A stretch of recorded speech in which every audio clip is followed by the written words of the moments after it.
Hi, it's Chris Moore with Senior Remodeling Experts. Welcome back to Aging in Place is a Team Sport. And I am delighted to have with me today an icon in the aging in place space, Louis Tenenbaum, who has been involved in aging in place since sometime in the 80s, if I am not mistaken. So, Louis, welcome to Aging in Place as a Team Sport. And if you will, give us a introduction, how you got involved in Aging in Place, and a little bit about what you have learned in the time you've been involved. Chris, thanks so much for having me. I know we've been partners in this effort for a long time, and it's a pleasure to join you on this podcast.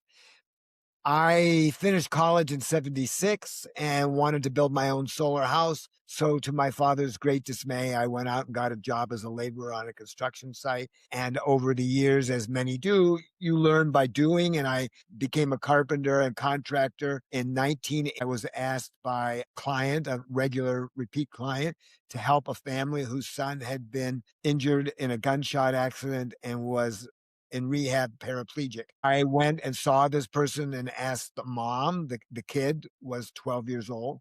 I asked the mom what she needed a carpenter for.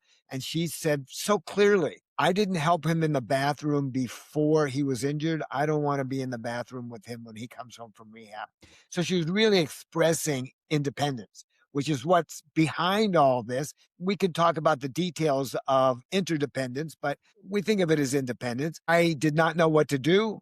It was way before the internet. I did some research, visited some assisted livings and so forth, remodeled the bathroom, not what I would do today, but luckily this young man had good upper body strength and so forth. He was independent in the bathroom. I saw how significant it was for him to reintegrate to the family with his new condition. And I was totally turned on by what I'd done for this family with my hammer and saw. A few years later, I read an article in the Age Wave. So this is like 89 maybe, and said, wow, there's an opportunity there to carve out a niche of value to the community and to my clients and get some of that good feeling that I'd had from working with him. So in the early 90s, I refocused my design build business, calling it Access Remodeling, and began this trek. That was before the word aging in place. I remember when I first heard the word aging in place in the mid 90s, and I was like, fantastic. We finally have a word for what we're talking about. But the real advantage to me was living in the DC metro area where there was a robust senior networking community of people who were doing different services for older consumers, older members, and it was fostered by the county. So it was policy on the county's part that if they fostered, nurtured really helpful quality services, it would take the pressure off the county for those residents who did not have enough money to hire the private services. And from those people, I got my sort of seat of the pants, armchair degree in gerontology and learned a lot about older consumers, the marketing for older consumers, the services, and the kind of lifespan of being an older person. And that has served me very well. And that's what I've been working on for a long time. As that contractor, it was hard to find business. People don't trust contractors in general. A lot of people thought I was out to rip off old ladies. Eventually I got some respect and so forth in the community. But the fact is, just as everyone knows, no one knows exactly when to do this or what to do. They think the jobs are too small and they don't call me. They think the jobs are too big and they don't call me. It's almost always reactive, particularly through these senior service resources. It's going to be reactive. And you and I have been pushing the idea of universal design and proactive, prepare your home, be a scout and do your work in advance. And I did for many years serve hundreds of clients, but primarily reactive, and actually primarily families with children with cerebral palsy, ALS, multiple systems atrophy, spinal cord injuries, multiple sclerosis, Parkinson's, and so forth. And learned a lot and served a lot of people, and eventually kind of burned out on being a contractor and decided to focus more on something about the big picture and trying to figure out how we can motivate people and policy to be more proactive. Right. So a lot of the same struggles that I have been through, the number of times I've heard, "I'm not ready for that yet," when you're talking to somebody about creating a more user-friendly home environment, and, one of the things I've learned to ask people is, "If you were ready for that, what would that look like?" What Mm. kind of condition would you have to be in to say, "Oh, yeah, I am ready for that?" And so often it's after there's been a traumatic event, a fall, a broken hip, a severe diagnosis of one of the conditions you mentioned. And the idea that why would we wait until after there's a crisis and then you're trying to put a band-aid on the situation. And so that was kind of what drove me to write my book, Age Out Loud, in that if we were able to kind of get the point across that people can create a home environment that will not only be safe and accessible, but that will encourage and be supportive of a healthy, long life, that we'd be way ahead of the game. Because in the aging in place circles, we amongst ourselves, we talk about the age wave, we talk about, the number of people that are going to need these services, and we're going to hit this tipping point just any day now where everybody's going to realize, oh wow, we should create homes that work for everybody, not the 15% of people that go through their entire life without a mobility impairment. But it seems like years go by and another year goes by, and we're still all preaching to the choir, trying to create that sense. And maybe it'll happen, maybe it won't. Maybe it'll be another 50 years and people will still be talking about, how do we change the environment? And one of the things that I've started saying recently is that a disability is not so much a lack of ability to do something, it's a disconnect between your abilities and your environment. If I walk up to a house and it has 7-foot tall steps instead of 7-inch tall steps, then I'm disabled in relation to that house. And that's really no different than someone in a wheelchair rolling up to a house that has a 4-inch step, because in relation to that house, they're disabled. They can't, you can't jump a 4-inch step with most wheelchairs. And if you try, you might tip over backwards. Absolutely. We've had, as you say, a lot of the same experience. And one of the things you pointed out is that that language you use there about the match of the environment comes also in the rehab engineering field. And there are two guys called Brandt and Pope wrote a book for rehab engineering with that basic thesis that it's a function, disability is a function of the environment. I think one of the important things is that this is a wide ranging opportunity and issue. So we have, health care, we have building and remodeling, we have in-home services, we have technologies. There's a whole range of services that are part of the atmosphere of this home. So one of the things I fell into a few years ago is I was right. So when you're in Washington and you go to New York for a meeting or something, you often take one of these fast buses. I was riding back on the bus from New York after delivering actually a universal present design presentation to a German manufacturer that wanted to enter the United States market. Was a little confused about how it would work. And I looked out the window and saw that everything from my bus vantage point was a function of policy, whether it's the freeway interchanges or the cultural activities or the parks or whatever. It's all policy. It's all where society gets together and says, we need to drive the markets. And that was just at the time that the solar collectors were growing, installation of solar collectors was growing based on policy. It's not that everyone had all of a sudden become interested in the environment.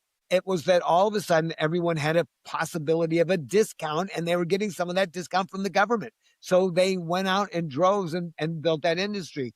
Similarly, hybrid cars and electric cars, that was not because people were all of a sudden interested in the environment or excited about the technology or excited about waiting around to get their car charged. It was because there were tax breaks. And I thought to myself, how can we get tax breaks for our industry?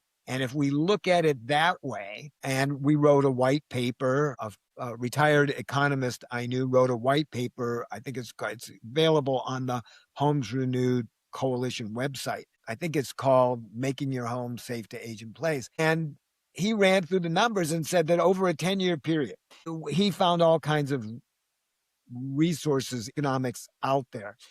And there's some number that says $4,000 is a good round number for the cost of home modifications for aging in place. And he ran the numbers. If a good portion of the population got a break to spend $4,000 on their home, it would save the federal government, in terms of Medicare costs, over a 10-year period, it would be a break-even proposition. That meant that there needed to be a way to incentivize people. And the incentive that we landed on was that you would be able to use your 401k or IRA or other types of tax deferred dollars without tax or penalty if you did certain things to your home. And this is pretty smart, I think, because those are already retirement dollars. They're dollars that the country has already decided we get to have in a special bucket for retirement. And if you use those dollars for certain modifications, you could pay for them with these tax-free dollars and not pay the tax. Below 62 or whenever you could start taking those monies out, you would not incur a penalty. After 62, it would be a little different operation to use those dollars. And then over 72, when you have required minimum distributions, that would be a different facet, but basically the same thing. And this now turns it over to the installer, the contractor. The installer contractor is selling some person of any age, really, but probably over 55. They're selling them a bathroom. And remember, people over, I think, 55 spend a third of the remodeling dollars that is spent. So we have this huge market that could be doing what you and I believe in, but they're not in many cases because of just what you said. It's hard to convince them. But if you got to say to them, if we're going to do your bathroom, it's going to be beautiful, but if we put in a curbless shower with grab bars instead of a deep tub or something like that, you can use pre-tax dollars and it'll save money on your whole project. Now the contractor gets to sell a little bigger project at a lower price point. And these people get that same bump in terms of motivation that they got for the solar collectors and the hybrid cars. And this all gets back to a framework that says longevity is a technological excitement. Longevity is just like the advances that are solar collectors, the advances that are Wi-Fi and the internet, just like all those other technological advances. It's a technological breakthrough that needs to be supported. So we have better furnaces in our homes, and there's tax breaks for those. We have better insulation and weatherproofing. There's tax breaks, and even sometimes the government will pay for it in various jurisdictions. But there's restrictions. When you build, you have to have a certain R value because that's good for us as a whole. That's the policy. Similarly, we had all this support for development of the internet, and we wired homes all over the country, not everyone, but much of the country. So how about if we have a policy that says we have longevity and we want to update the houses to match the needs of that longevity miracle, and we don't put it on people to do it because they're going to get old. We just do it as a whole over society, because it's a way to keep up with the advances of technology and make it useful. I compare this mostly, the most clear one is, do you remember, you're old enough to remember, Chris, when you spoke to a person and paid with cash at the toll booth? Oh, yeah. Right? But you don't do that anymore. You go under a meter that reads your car and it's collected automatically. We just decided to keep up with the technology and change the whole nature of toll booths. So we want to keep up with technology. We've got to change the nature of the built environment that people live in. Well, what struck me as you were describing that is that the solar incentives and the electric car incentives were based on and sold on an ideological basis. Now, whether you agree or disagree with the fact that electric cars are good for the environment and that, protecting the environment is a top priority or not. It was sold on that basis. It was not sold on the basis that an electric car was a financial benefit. It was sold on the assumption that the electric cars would would benefit the environment if we all drove electric cars instead of gasoline powered cars. Right. And as you were describing your approach to the home modification incentive, we talked about dollars and cents, and I wonder what the ideological basis could be to make the argument for the home modification tax incentive, because you've been working on that for a long time, and Right. Congress just has not really seemed to be very interested in. Well, okay, so there's two things there. Like many things in life, I jumped in with a good deal of excitement and passion and a lot of naivete. So there's really two questions there, and let's take them separately.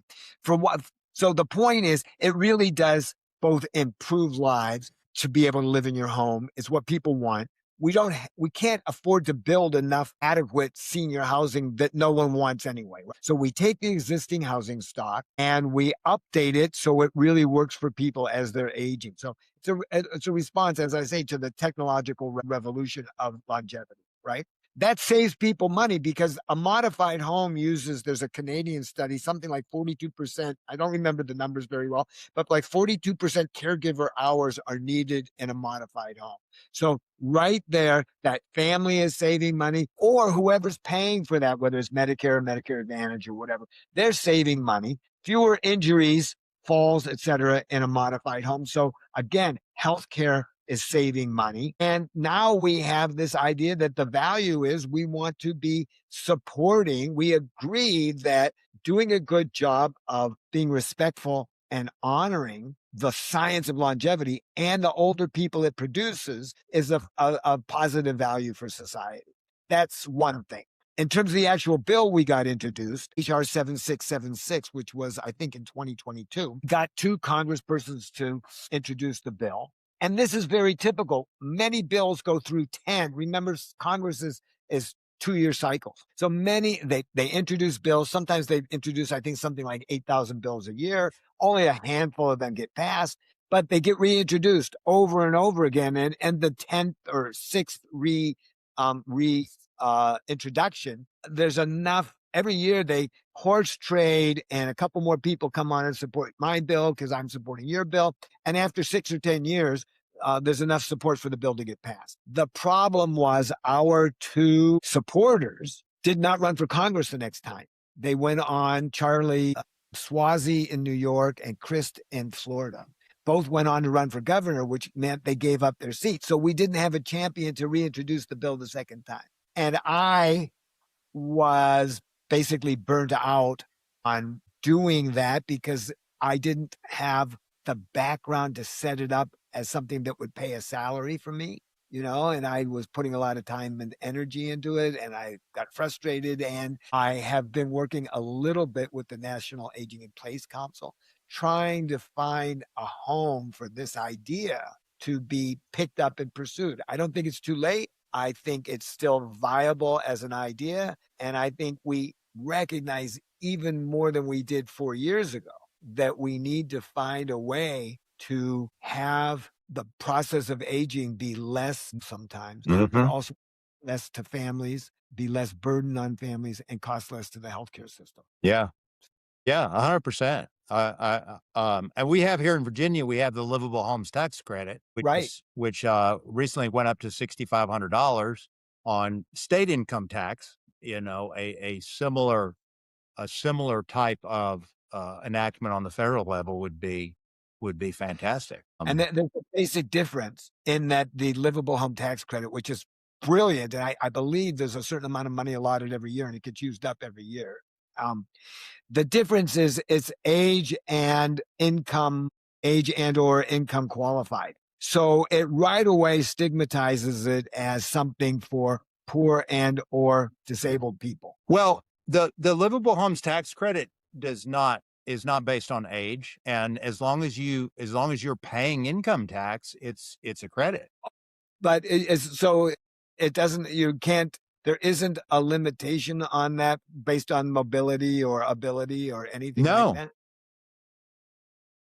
no, and it actually is now there is a set pool of money, and if the credit exceeds the pool of money, then they start prorating it, which I think is the reason that hardly anybody knows about it. Everybody I tell about it, they're like, "What? Really?" But in terms of qualifying for the credit, um, you simply fill out the paperwork and indicate on a remodel, you get half of whatever you spend. So if you spend 13,000 on a remodel and it increases the accessibility, so it can be a curbless shower, it can be a ramp, it can be wide doorways, it can be grab bars, it can be anything that increases the accessibility of the home.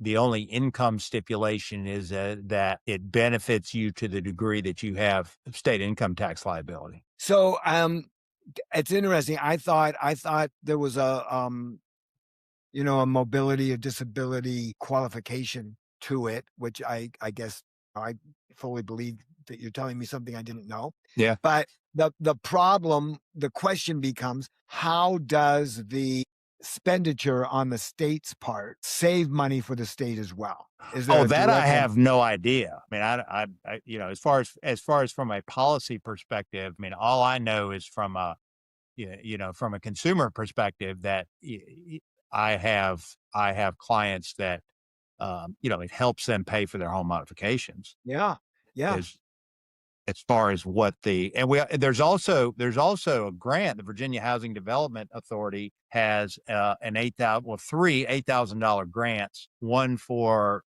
service connected disabled veterans, one for low income homeowners, and one for renters that are grant funds that can be accessed to pay for modifications, and those do have a the homeowner and the renter one have an income stipulation. cool. Well, I this was not clear to me as you're describing it, but there you go. But again, part of the question becomes the legislature wants to limit that money because maybe they don't see an offset. It's a good thing, but there's not an Right. offset, which is why in the Medicare zone, the um the would save Medicare dollars. And so there's an offset. There's a reason that they want to put that money up because although they don't score prevention, that's another thing you learn. Congressional Budget Office does not score prevention.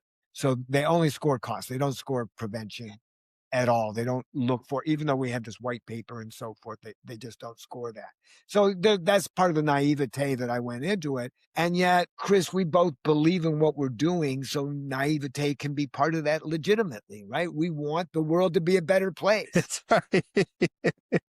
Yeah, you need a certain amount of that, childlike innocence to really take on anything because otherwise you just get jaded and you look at the system and you say, it's too big and it's too bloated and nothing's ever going to change and you just, throw up your hands and, go take care of yourself. And a lot of people do that because it's frustrating because clearly as the society ages, and what's it going to be like in 8 years? There'll be more people over the age of 65 than under the age of 18. And it's just going to continue that way. And, you see a bunch of hand wringing about, what a burden older people are instead of recognizing what a great source of wisdom and knowledge and understanding that the older generation is. And if we would just be a little bit innovative about how we look at each other, man, we could do great things. And the young people and the older people can work together and live together. And there's a chapter in my book says society suffers when seniors are sequestered. And the whole idea that we put all the old people over in this neighborhood and all the young families over here and all the college students over there, I think we we suffer as a society. And the young people have to learn all the same old school of hard knocks lessons that we had to learn when we were young because nobody is passing on the wisdom of the ages to the next generation. Not nobody, but Right. But there you go. I mean, that is a very large vision. And on some level, I share with you. And the question is, how do we just recognize the difficulty of the argument that you are described in the very beginning of trying to convince people to do something for a poor outcome they cannot imagine, right? Mhm. As opposed to just saying, look, if you're going to remodel your house, there's a cheaper way to do it. And that cheaper way to do it involves, and the next question is going to be, well, I'm happy to save money or get a tax credit. Will it be beautiful? And my answer to people would always be, everything I do is magazine worthy, right? And you go forward from there, and pretty soon you have these not only, just the contractor world and the designers become the sales force, but the contractors now start to become familiar with these techniques, which you and I know are not rocket science. They're mostly just slightly modified ways to do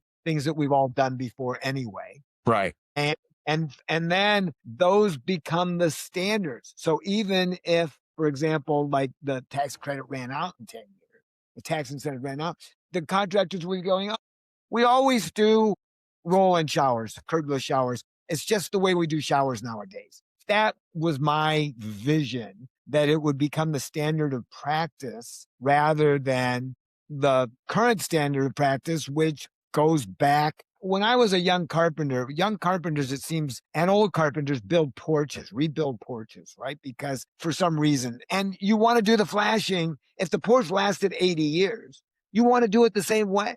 You don't want to do it some other way. And somebody comes by and says, hey, do this a different way. And you go, I know what I'm doing. I know how it works. I will do it that way. And yet we've all made changes. We've made big changes in the way we use hangers, joist hangers, and flashing, roof flash. We've made lots of changes, even though we somehow think we stick to the old standards. And so if we can get people to do better things in their construction projects, over time, they will become the standards. Exactly. And I think the key to that is buyer demand. I mean, I think that the buying public, for new home construction, we'll talk about that for a moment. The buying public, if they demand a certain feature, if tomorrow every home buyer in the entire country suddenly decided they're not buying a home that doesn't have a zero-step entry, then builders would start building homes with zero-step entries.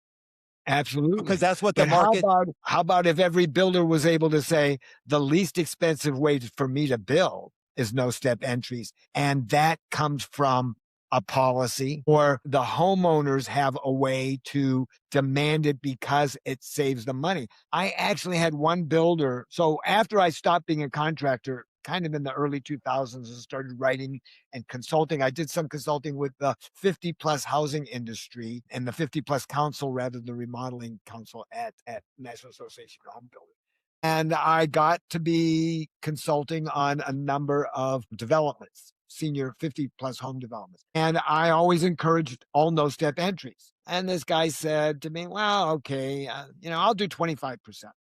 And then a few years later, we were on a panel together, and we're on like two ends, and there's a person in the middle, Mary Jo Peterson. I don't know if you knew her. She's kind of retired, but she was a real well-respected advocate for universal design. And I'm on one. There's three of us are on this panel. And this guy over here says, I wish I'd listened to Louis in the beginning, because what I found out was those no-step entries did not require me to form the stairs and put in the railings. They were actually cheaper. And I almost fell off my chair, because here is a developer, and I did not have disrespect for developers, but they were always also kind of pushing back on doing things in unstandard ways. In part, one of the developers, I worked with the team for quite a while, said they would only consider things that I wanted to recommend if it did not disturb the process, the order of process, or mean too much of a learning curve for subcontractors. And this becomes partly an issue because of the communication chain between the developer, people will kind of do things the old way, even if it says something different on the drawing. So the learning curve for the subs, and the sub actually doing the work, is 4 people away from the designer, right? Change the process, because as you know, as a contractor, getting people in the right order and not making them come back to fix something that they did out of order is really key to efficient construction. Right. And so they know that the way we're doing it now, we know it works because we've tried it and we know how it works. This, Right. with any new way, it might work or it might not. And, there's been enough new and improved, which my grandmother Yeah. always said new and improved is worse, but new and improved products that have been introduced and were supposed to be the best thing since sliced bread that turned out, later to be. I mean, the fire treated plywood was the big one that everybody used on apartment buildings. And then they found out that 20 years in a hot attic, it turns into dust. And that was a huge, so contractors are very, very leery of new products and new methods. And, you've got to prove to them that, it's not going to be a boondoggle before they'll, Exactly. even consider it. And one of the other things I found, a lot of ground is ready for someone to build on it years before it may change hands a number of times and stuff like that before people start to build new construction. And one of the things I found was, grading is really important. It's expensive. You don't want to move dirt around too much. One of the things we found when we went to try to do no step entries in subdivisions was that the house standard of practice is that the garage slab or parking slab is approximately 14 inches below the walking floor. Two steps that gets a termite proofing for where the foundation sticks up out of the earth and so forth. And you don't have to move ground around and stuff like that. And you may have height considered in that for walkout or at least daylight windows on the lower level. Uh-huh. And the sewer line comes off the road way over there at a certain height to make all that work just cherry. And you don't want to just say, oh, just lower the houses 12 inches because now you have to pump out from the basement if you want your daylight windows. Or if you can lower the whole thing, somebody's going to come along and say, rock claws, if you make me go down 10 more inches, how many more rocks am I going to have to blast while I'm doing this excavation work for all this? So it's really a long, complex process to change some of these things. And there are many of them that are legit, but you have to learn what the person you're working with, what's important to them and why, in Mhm. order not to sound like a Yahoo or Wahoo or something like that when you make recommendations through your hat in some Yeah. respects. Yeah. Yeah. I mean, it's not cut and dry. I mean, there definitely are challenges involved, but I mean, the point that you and I agree on, and a lot of people in the industry, that the benefit is worth the cost. It's cost Right. benefit analysis. But the question becomes, whose cost are we measuring? Are we measuring the homeowner's cost? Are we measuring the contractor's cost? Are we measuring the developer's cost? Are we measuring Medicare? Are we measuring, I mean, there's a whole bunch of levels in there of stakeholders in the process. Absolutely. And And that's why we had this white paper, which you can still read, which said for this issue, it will be a cost savings for all of us over a 10-year period. And that was based on just reduced falls alone. Doing the $1,000 worth of work per house and reduction in falls was the only numbers we had. And it was very conservative because the information about falls is very conservative and not always extremely clear. It's multifactorial. What we didn't calculate is the reduced cost of all the medical care that comes following a fall. There's kind of the immediate, and then there's all the months of decline and rehospitalization from sedentary behavior as because the fall has caused you to be more cautious and a number of things like that. yeah, There is a lot of, and that's so once we get to this level, the policy needs to be robust rather than passion. yes. Well, and talking about falls, I got into aging in place when my mother had a stroke, and they were Uh-huh. living in Arizona, and they moved back to Virginia to get some help, and they bought a house. And my mother was prone to falls, and she would fall. She'd go to the hospital. She'd get out of the hospital. She'd go to rehab. She'd get a rehab and come home. She would have in-home therapy. She'd have OT and PT, and she would get to the point where she was getting some of her strength back and some of her balance back, and was really starting to do pretty well. And then Medicare, in its infinite wisdom, said, "Oh, you're not. eligible for any more therapy. And so Right. her therapy Right. would stop, and then she would lose all of her progress. And within, a month or two, she would fall again and start the process all over again. And it's got to be cheaper to have a maintenance level of physical therapy and occupational therapy to maintain that increased balance and that increased strength, and avoid the hospital bill and the rehab bill. But try to tell that to Medicare. And like you said, they don't measure prevention, they only measure the treatment. And that the fascinating thing about that little vignette is that when I was researching starting Access Remodeling, my parents, who had retired to Arizona, and my mother had a stroke.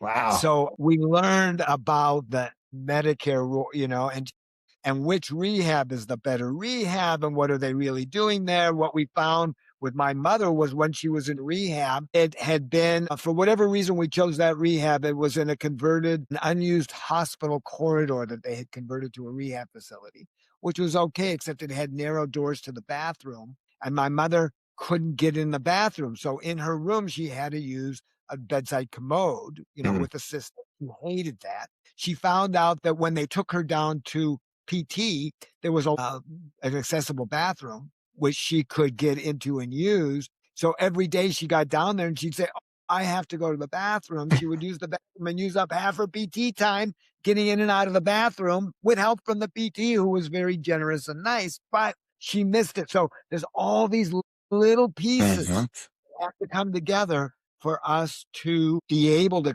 compensate or mitigate the effects of getting older.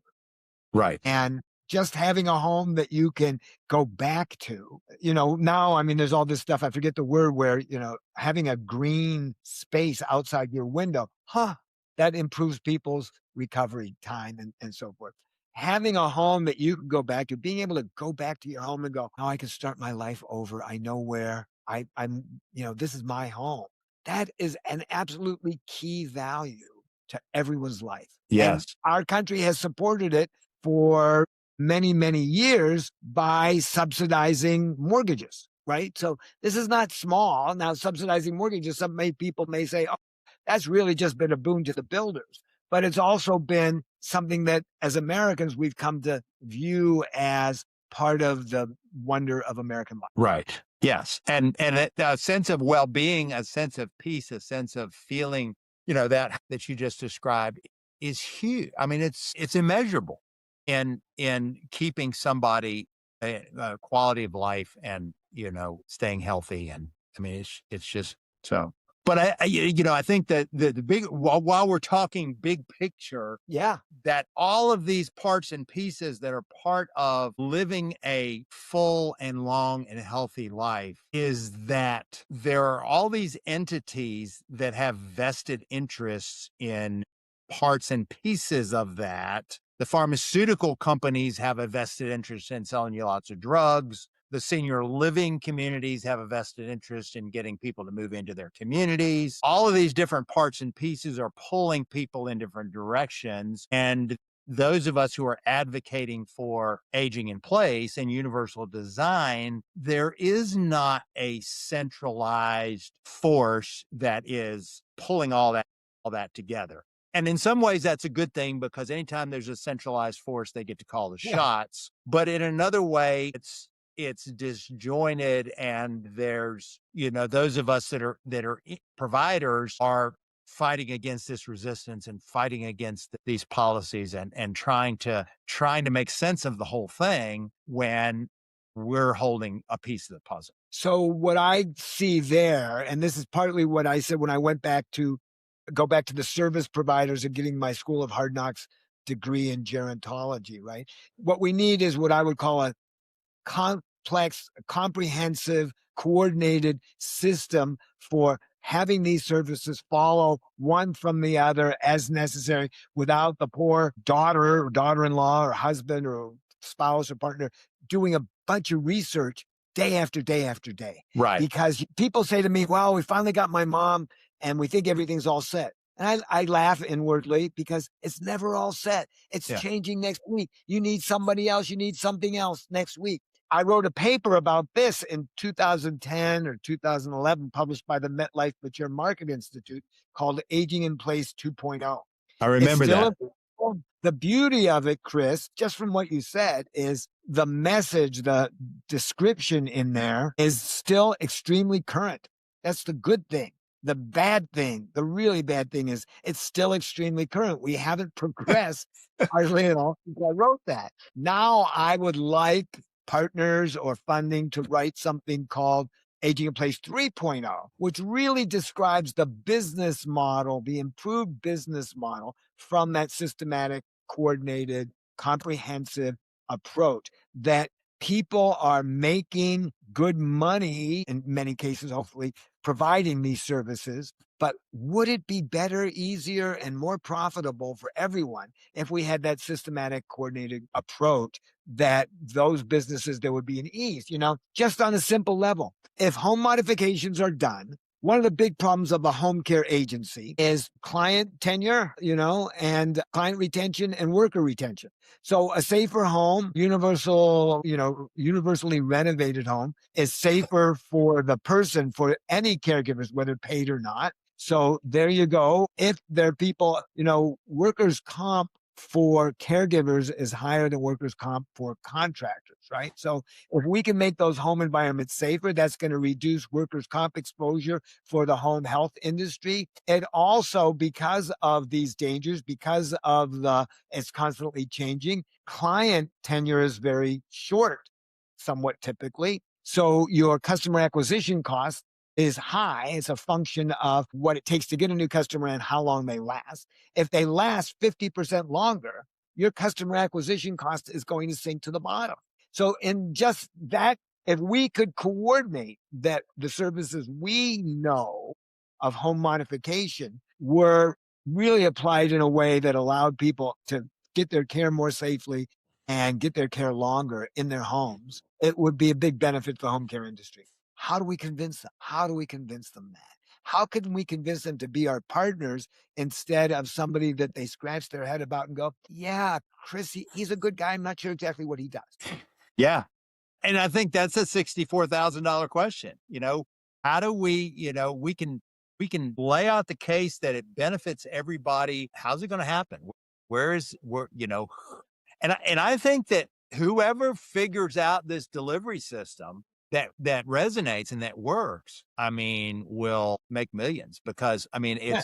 it is. It's how do you bring all the players together, all the stakeholders together and put together where somebody can pick up the phone or go online, one point of contact and find all the providers they need, all of the players on the team sport of aging in place in one location instead of having to research a contractor and then research home care and then research transportation and then research all the parts and pieces that you need that you don't even know you need until you find yourself in that position.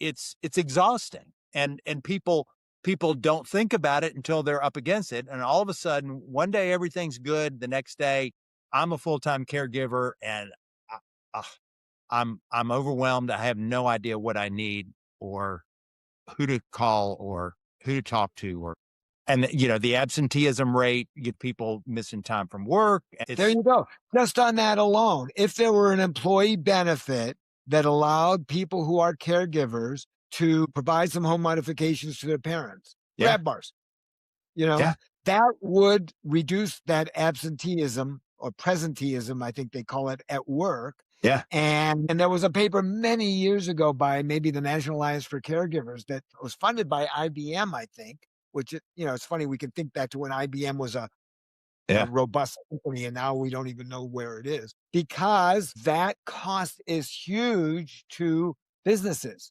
The number of, frankly, I love the working at home that we got as one of the kind of corollary benefits of COVID, right? But I can very well imagine that many people who are caregivers just close off their screen when they run out to deal with mom while they're at work. sure, And it's a legitimate need, but it's also reduced productivity. Right. Yeah. So, Louis, this has been great. It has been great. I loved our conversation today. So, if we have listeners who would like to know more about your work, about how they can help push this tax credit across the finish line, how do they get it? How do they get in touch with you? Well, my email is Louis at Homes Renewed, HOMESRENEWED Homes Renewed Coalition. I also have Homes Renewed Ventures, which is the business I'm most involved in right now, which is we got together with two partners and I said, enough of this making people aware, enough of this going for the big picture. What can I do that's a very concrete and solid change, intervention that would save falls, reduce heartache, and save money? So I got a $2.4 million grant from the National Institutes on Aging to build an app. And we have built an app. We did laboratory test. We built a laboratory showing with running contractors through using the app for grab bar installations, railings, and some ramp stuff. And now we are going into field testing with the app for installation of grab bars, with the idea that if, big projects, first of all, we did some focus groups and found that people who hold themselves out as grab bar installers are doing things that made me go, why they? Okay. That's one thing. Two, this as a contractor or builder, you put out a set of drawings, you go for a permit, they help you adjust the permit to make it passable, and then they still come out and inspect the work. Nobody trusts you to do it the way it says on the drawings. Grab bars are never inspected, but the app includes both. The installer puts in information about this particular bathroom. They get information about where to put it, easy to follow, and what fasteners to use under these particular circumstances. And they take a before and after photograph, which is reviewed, attest to what they've done, get the client's signature that the bathroom is not dirty or messy. It's in the same condition, except it has a new grab bar installed in the place that the app told them. And this way, we hope that we can get grab bars to scale, because that simple, low cost intervention can have an outsized impact on people's lives. So I've narrowed down over the past couple of years from big picture to just let's get grab bars in every gosh darn home in America. Yeah, very cool. I like it. So if you're interested in that, we are looking for new blood to help us go to market with this thing, because that's not my experience, how to sell to healthcare or make the but we're also starting field tests. And if anyone's interested in either of those things, get a hold of me at Louis at homesrenewed.org. Very good. Well, we are out of time, Louis, and appreciate your time. And we will definitely stay in touch. I'd like to learn more about that app, and appreciate you being on.